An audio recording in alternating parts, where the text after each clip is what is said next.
अभी उनका इनकम कितना एनुअली आप एक्सपेक्ट कर सकते हैं कि अगर ये फुली इम्प्लीमेंट हो जाए तो? वैसे माननीय प्रधानमंत्री जी का ड्रीम तो डबलिंग करने का है, लेकिन मैं बताऊंगा उत्तराखंड में तो ट्रिपलिंग या क्वाड्रपलिंग भी हो सकता है। इसलिए हम लोग 2 गुना नहीं, हम लोग 2 गुना वाली टारगेट के साथ हम अपने आप को रेस्ट्रिक्ट नहीं करना चाहते हैं। 3 गुना 4 गुना तक भी हम लोग जा सकते हैं।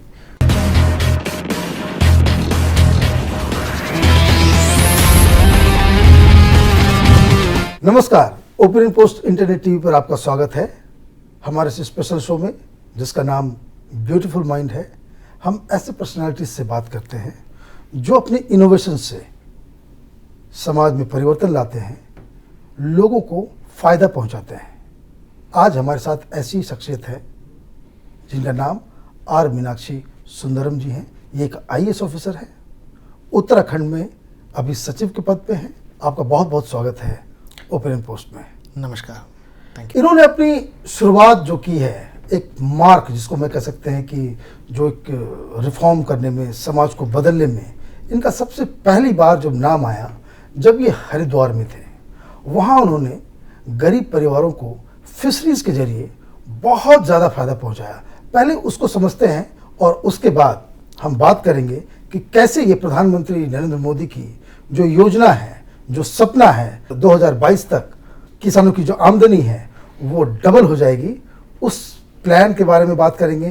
किस तरह से ये उत्तराखंड में उस प्लान को लगा रहे हैं। सबसे पहले बताइए जी कि हरिद्वार की में आपने कैसे ये कमाल किया?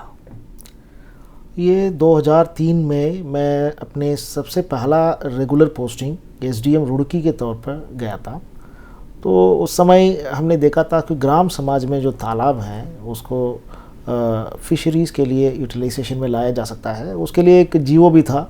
उसके तहत हमारे पास 2 व्यवस्थाएं थी। एक तो हम नीलामी करते तो जिसके पास ज़्यादा पैसा है वो ज़्यादा बोली बोल के सही बात वो ले जाएंगे, या हमारे पास दूसरा तरीका है कि हम फिशरमैन कोऑपरेटिव सोसाइटी बनाएं और कोऑपरेटिव सोसाइटी को बिना नीलामी के हम लोग अलॉटमेंट कर सकते हैं। ओके। हमने डिसाइड किया था कि हम फिशरमैन कोऑपरेटिव सोसाइटी बनाएंगे और उनको हम 30 साल के पट्टे में देंगे।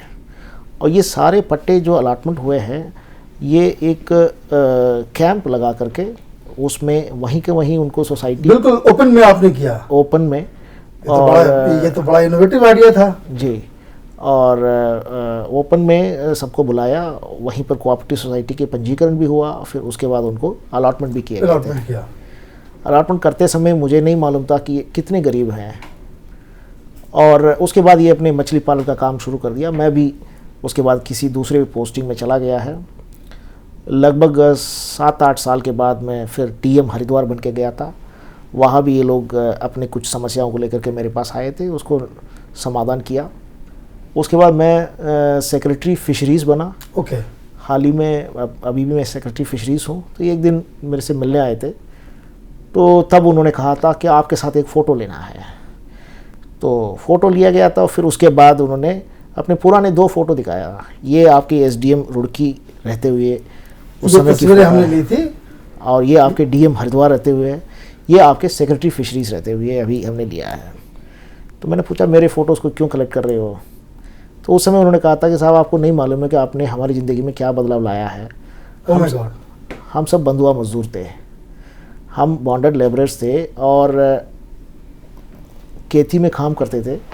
और अब उसके बाद जब आपने तालाब का अलॉटमेंट किया है, उसके बाद हमारी ज़िंदगी बहुत बदल चुकी है। और जो नेपाल सिंह कश्यप हैं, जो सोसाइटी फेडरेशन का चेयरमैन है, वो बता रहे थे कि हमारे बच्चे जो हैं, जो नेक्स्ट जनरेशन है, वो बहुत अच्छे इंस्टीट्यूशंस में पढ़ रहे हैं। Very good. तो उसने कहा कि उसकी वाइफ ने PhD कर लिया। ओह माय गॉड। और उसने कहा कि मैं इस अर्निंग में ही उनको मैं पढ़ा पाया। ये अचीवमेंट कोई कम नहीं है। आप देखिए, बंधुआ मजदूर से जो गरीब परिवार जो है, एक तालाब की मदद से कहाँ से कहाँ पहुँच गया। अब ऐसा ही कमाल, एक ऐसी ही योजना उत्तराखंड में लागू होने वाली है कि कोऑपरेटिव के जरिए जो है एक खेती में क्रांति का एक मॉडल जो है सुंदरम साहब ने तैयार किया है, और उसको लेकर के काफ़ी चर्चाएं भी हैं। एक बार कहते हुए हमने सुना गिरिराज सिंह जी को कि अगर कोई मॉडल है जो किसानों के लिए जिसको अप्लाई किया जा सकता है पूरे देश में, तो उत्तराखंड में मॉडल है। तो आप मुझे बताइए कि ये किस तरीके से आप इस चीज़ को प्लान कर रहे हैं, ये मॉडल आखिर है क्या? जी, मैं पहले उत्तराखंड की जो विशेषताएं हैं उसके बारे में बताऊंगा। जी, उत्तराखंड एक अधिकांश हिली स्टेट है। हमारे लगभग 11 ज़िले जो हैं पर्वतीय जनपद हैं। जो एडवांटेजेस हैं, हमारे पास यूनिक प्रोडक्ट्स हैं। जैसे हमारे यहाँ ऑफ सीजन वेजिटेबल कल्टीवेशन होता है, तो समर में जब यहाँ मैदान में मटर नहीं हो सकता, वो पहाड़ या पे हो सकता वो पहाड़ पे हो सकता है, तो उस समय अगर प्रोडक्ट को हम मार्केट में पहुँचा देते हैं तो प्रोडक्ट के लिए कोई कंपटीशन ही नहीं है। नहीं है। सिमिलरली राजमा, मड़ुआ, जंगोरा ऐसे प्रोडक्ट्स यूनिक प्रोडक्ट्स हैं और उसकी कंज्यूमर डिमांड बहुत है और कंज्यूमर्स जो हैं चाहते हैं कि हम हिमालयन प्रोडक्ट्स को खरीदें। और दूसरा एक सबसे बड़े एडवांटेज है कि हमारे यहाँ बाय डिफ़ॉल्ट ऑर्गेनिक है। ये मैं बाय डिज़ाइन नहीं बोलूँगा, बाय डिफ़ॉल्ट हम लोग ऑर्गेनिक हैं। तो ऑर्गेनिक होने की वजह से भी आजकल जो हेल्थ कॉन्शियस कंज्यूमर हैं वो ऑर्गेनिक प्रोडक्ट की तरफ ज़्यादा रुझान रखते हैं।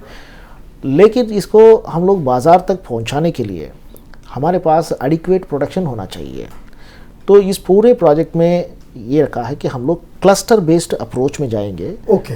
और क्लस्टर बेस्ड अप्रोच और उसके साथ साथ हम कोऑपरेटिव फार्मिंग करेंगे, जिसमें हमने 15-20 गांव का एक क्लस्टर बना दिया और पर्टिकुलर क्रॉप्स को चयन कर लिया, उस पर्टिकुलर एग्रो क्लाइमेटिक जोन को जो सूट करता हो और फार्मर जिसकी खेती करने में कंफर्टेबल महसूस करता हो, ऐसे एक क्रॉप को सेलेक्ट किया जाएगा। मतलब ये कि एक पर्टिकुलर टाइम पे एक पर्टिकुलर क्लस्टर गांव को लेकर के आप एक चीज बनाना चाहते हैं जिसका डिमांड बाजार में हो। जी, राइट। जी। फिर उसकी सीड प्रोडक्शन से लेकर के मार्केट लिंकेज तक का वैल्यू एडिशन सब चीज़ें इस प्रोजेक्ट में है। ये कंप्लीट प्रोजेक्ट है जिसमें एक इंटरवेंशन नहीं है, सीरीज ऑफ इंटरवेंशंस होंगे। और जैसे हम लोग बोलते हैं फार्म टू फोर्क, तो फार्म टू फोर्क तक के हर चीज में इंटरवेंशंस होंगे।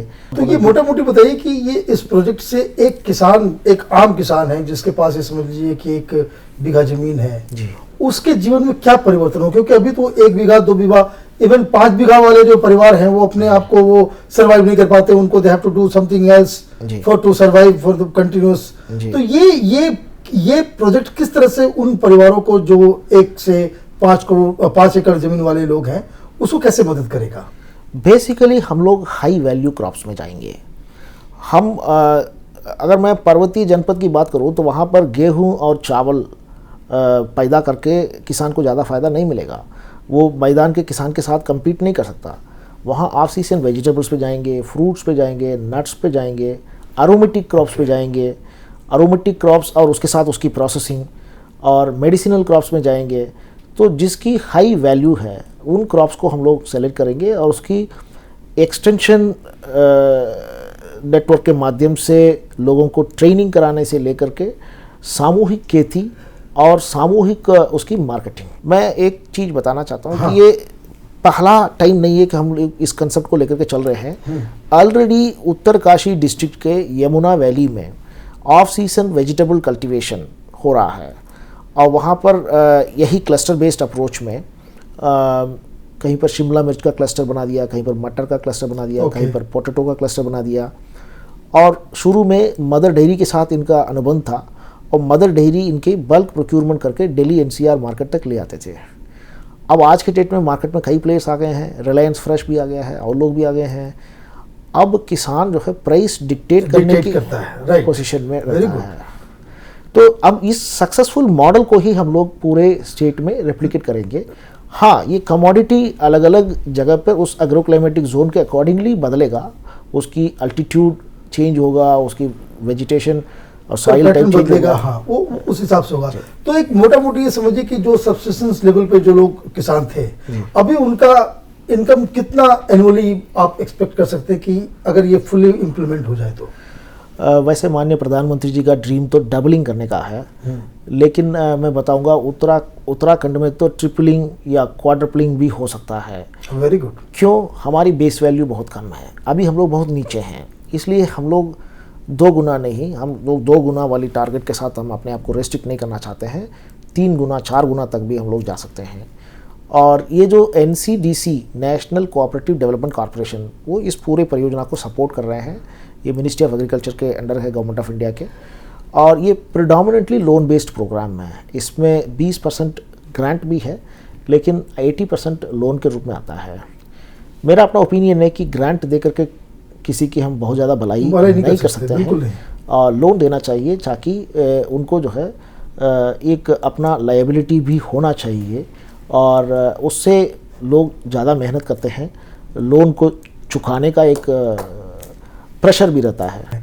लेकिन उस चीज़ के लिए, सारे मॉडल को हर डिस्ट्रिक्ट में इम्प्लीमेंट करने के लिए you will require lots of infrastructure development also, कि जिस तरह से आप बात कर रहे हैं कि भाई कोल्ड स्टोरेज होने चाहिए होंगे, then you need modern technologies, कि उन सब चीज़ों को प्रोसेसिंग, पैकेजिंग आपको करना होगा। अगर हम if you are targeting metro cities to send your और सेल योर प्रोडक्ट्स, तो ये सब जो काम जो होगा उसमें सरकार क्या हेल्प कर रही है, सरकार किस तरीके से वो सारा इंफ्रास्ट्रक्चर वो तैयार करने में जुटी हुई है? देखिए, NCDC का प्रोजेक्ट एक स्टैंड अलोन प्रोजेक्ट नहीं होगा। इसके साथ साथ सपोर्टिंग इंटरवेंशंस और होंगे। उसमें कई सारे हमारे सेंट्रली स्पॉन्सर्ड प्रोग्राम्स हैं, जैसे नेशनल हार्टिकल्चर मिशन है, नेशनल ऑयल सीड मिशन है, पल्सेस मिशन है, और इसके अलावा आपके ministry of food processing industries के अपने प्रोग्राम्स हैं, जिसके तहत कोल्ड चेन के लिए फंडिंग करते हैं, जिसमें 50% ग्रांट के रूप में दिया जाता है। तो इन सारे अवेलेबल फंड्स के डाउटाइलिंग किए जाएंगे, और जहाँ जहाँ हमको फंड्स की कमी आएगा वहाँ पर NCDC हमको सपोर्ट करने के लिए तैयार है। तो ये एक होलिस्टिक मॉडल ऑफ डेवलपमेंट है। आप सही कह रहे हैं, इसमें काफ़ी मेहनत करनी पड़ेगी, और ऊपर से लेकर के नीचे तक मोटिवेशन लेवल्स को बहुत हाई रखने की आवश्यकता है, और इस पे हम लोग वर्क कर रहे हैं। देखा ये जा रहा है प्रॉब्लम कि बहुत सारे किसान जो प्लेन्स में, खास करके प्लेन्स में, कि वो ऑर्गेनिक तो जाते हैं, लेकिन 2 साल 3 साल के बाद उनको लगता है कि उनको घाटा होने लग रहा है।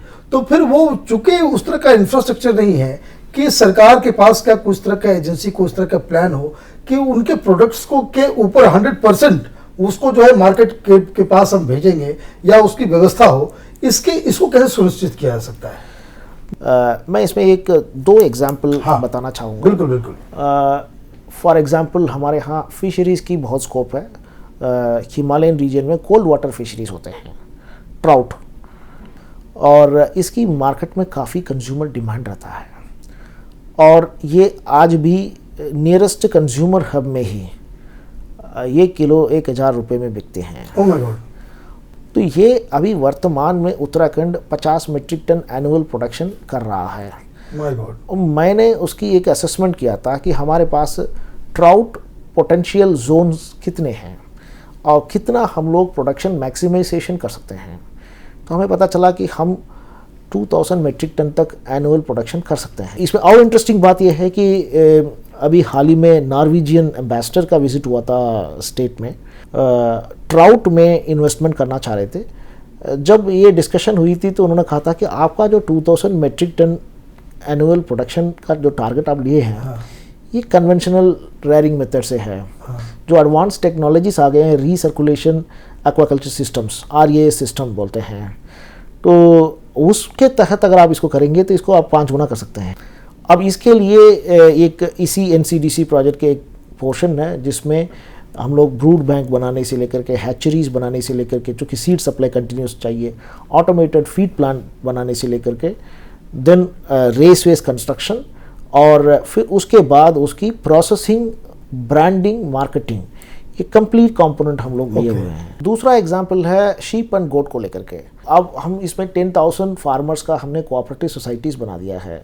अच्छा, ये भी कोऑपरेटिव के जरिए हो रहा है? जी, और उसके साथ साथ हम एग्रीगेशन कम ब्रीडिंग फार्म्स बना रहे हैं, जिसमें ब्रीडिंग भी होगी एनिमल सप्लाई के लिए, एग्रीगेशन फार्म्स के माध्यम से उसकी बाईबैक होगी, और सेंट्रलाइज्ड स्लॉटर हाउस हम बनाएंगे और उसमें पर डे 500 एनिमल स्लॉटर करने की व्यवस्था होगी, और उसके तहत उस मीट को हम लोग ब्रांडिंग करा करके उसको भी हम ऑर्गेनिक मीट की सर्टिफिकेशन प्राप्त करके ऑर्गेनिक मीट के नाम से ले आएंगे। इस तरीके की एक एक इंटरवेंशन का हम लोगों ने इकोनॉमी फार्मर लेवल पे कैसे आएगा और फेडरेशन लेवल पे कैसे आएगा, कोऑपरेटिव सोसाइटी लेवल पे कैसे आएगा, क्योंकि हर लेवल पर इकोनॉमिकली वायबल बिजनेस मॉडल होना चाहिए, नहीं होगा तो फिर मॉडल कोलैप्स हो जाएगा। सही बात है। तो ये जैसे डेयरी में हम लोग अमूल मॉडल रखते हैं, ऐसे ही एक मीट में ये एक यूनिक मॉडल साबित होगा। एक प्रॉब्लम उत्तराखंड में खेती करने में वाइल्ड एनिमल का भी रहता है। उसमें मंकी और वाइल्ड भोर, जंगली सुअर, इसकी वजह से कम 30% जो क्रॉप लॉसेस होते हैं वो इसकी वजह से हो रहे हैं उत्तराखंड में। और उसके साथ साथ इरिगेशन की समस्या मैंने आपको बताया। अब इन दोनों समस्याओं का एकमात्र सॉल्यूशन है कि हम लोग एरोमेटिक क्रॉप में जाइए, और aromatic crop high value crop भी है। तो इसके तहत हम लोग 3-4 बहुत प्रॉमिसिंग क्रॉप्स हमने आइडेंटिफाई किया है। एक तो लेमन ग्रास है जिससे एसेंशियल ऑयल निकलती है, और दूसरा डमस्क रोस है जिससे हम लोग रोस एसेंस निकाल सकते हैं, बल्गेरियन रोस जिसको बोला जाता है। तीसरा सिनेमन, और चौथा हमने आइडेंटिफाई किया है मिंट। तो इन 4 की जो है हम लोग उसके लिए सूटेबल एग्रोक्लाइमेटिक जोन्स भी आइडेंटिफाइड हैं। 30 प्रोजेक्ट के अंदर उसको बहुत बड़े तरीके से प्रमोट किया जाएगा। और इसमें न केवल खेती होगी, उसके साथ साथ जो एक्सट्रैक्शन होगी उसकी वो भी वहीं पर लोकली डिस्टिलेशन यूनिट्स लगाई जाएगी, और डिस्टिलेशन होकर के केवल जो एक्सट्रैक्ट है उसकी फ्रंट एंड टाई अप हम लोग करेंगे, बाहर करेंगे। तो ये जो प्रोजेक्ट है पूरा, ये जो प्लान है, ये कब तक बिल्कुल जमीन पर नजर आएगा? कितना उसका टाइम फ्रेमवर्क है? ये प्रोजेक्ट ऑलरेडी सैंक्शनड है। और माननीय प्रधानमंत्री जी ने ही इसका उद्घाटन किया था। रुद्रपुर में एक प्रोग्राम था, उसमें उद्घाटन किया था। Very good. पहले इंस्टॉलमेंट के रूप में 100 करोड़ स्टेट को मिल चुका है, उसको हम लोग अगस्त महीने में रोल आउट कर देंगे। आपका बहुत बहुत धन्यवाद ओपन पोस्ट से बात करने में। तो ये थे R Meenakshi Sundaram, real sense में अ ब्यूटीफुल माइंड। आपने देखा किस तरीके से उत्तराखंड में इनके प्रयासों से किस तरीके से फार्मिंग में, फिशरीज में और नए नए इनोवेशंस हो रहे हैं। हम इसी तरह से और भी पर्सनालिटीज से आपकी बात कराते रहेंगे। तब तक आप देखते रहिए ओपिनियन पोस्ट इंटरनेट टीवी।